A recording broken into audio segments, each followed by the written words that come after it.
हमारे युवाओं में क्रिटिकल थिंकिंग और इनोवेटिव थिंकिंग विकसित कैसे हो सकती है जब तक हमारी शिक्षा में पैशन ना हो, फिलॉसॉफी ऑफ एजुकेशन ना हो, पर्पज ऑफ एजुकेशन ना हो। साथियों, आज गुरुवर रविंद्रनाथ ठाकुर की पुण्यतिथि भी है। वो कहते थे, उच्चतम शिक्षा वो है जो हमें सिर्फ जानकारी नहीं देती, बल्कि हमारे जीवन को समस्त अस्तित्व के साथ सद्भाव में लाती है। निश्चित तौर पर राष्ट्रीय शिक्षा नीति का बृहद लक्ष्य इसी से जुड़ा है। इसके लिए टुकड़ों में सोचने के बजाय एक होलिस्टिक अप्रोच की जरूरत थी, जिसको सामने रखने में राष्ट्रीय शिक्षा नीति सफल रही है। साथियों, आज जब राष्ट्रीय शिक्षा नीति मूर्त रूप ले चुकी है, तो मैं उस समय और सवालों की भी चर्चा आपसे करना चाहता हूं जो हमारे सामने शुरुआती दिनों में आए थे। उस समय जो दो सबसे बड़े सवाल थे वो यही थे कि क्या हमारी शिक्षा व्यवस्था हमारे युवाओं को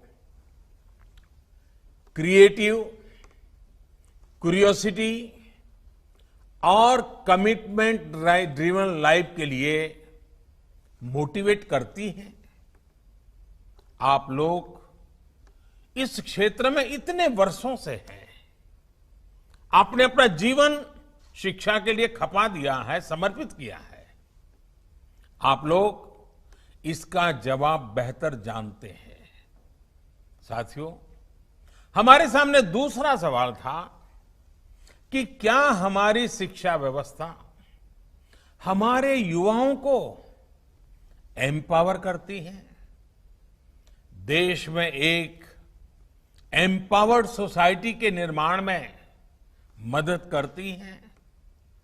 आप सब इन सवालों से भी परिचित हैं और जवाबों से भी भली भांति परिचित है। साथियों, आज मुझे संतोष है कि भारत की नेशनल एजुकेशन पॉलिसी, राष्ट्रीय शिक्षा नीति को बनाते समय इन सवालों पर गंभीरता से काम किया गया। साथियों, बदलते समय के साथ एक नई विश्व व्यवस्था, एक नए रंग रूप और व्यवस्थाओं में बदलाव, एक नई विश्व व्यवस्था खड़ी हो रही है। एक नया ग्लोबल स्टैंडर्ड भी तय हो रहा है। इसके हिसाब से भारत का एजुकेशन सिस्टम खुद में बदलाव करे, ये भी किया जाना बहुत जरूरी था। स्कूल करिकुलम के 10+2 स्ट्रक्चर से आगे बढ़कर अब 5+3+3+4 करिकुलम का स्ट्रक्चर देना इसी दिशा में एक कदम है। हमें अपने स्टूडेंट्स को ग्लोबल सिटीजन भी बनाना है और इसका भी ध्यान रखना है कि वे ग्लोबल सिटीजन तो बने, लेकिन साथ साथ अपनी जड़ों से भी जुड़े रहें। जड़ से लेकर के जग तक, मनुष्य से मानवता तक, अतीत से आधुनिकता तक सभी बिंदुओं का समावेश करते हुए इस राष्ट्रीय शिक्षा नीति का स्वरूप तय किया गया है। साथियों, इस बात में कोई विवाद नहीं है कि बच्चों के घर की बोली और स्कूल में पढ़ाई की भाषा एक ही होने से बच्चों के सीखने की गति बेहतर होती है।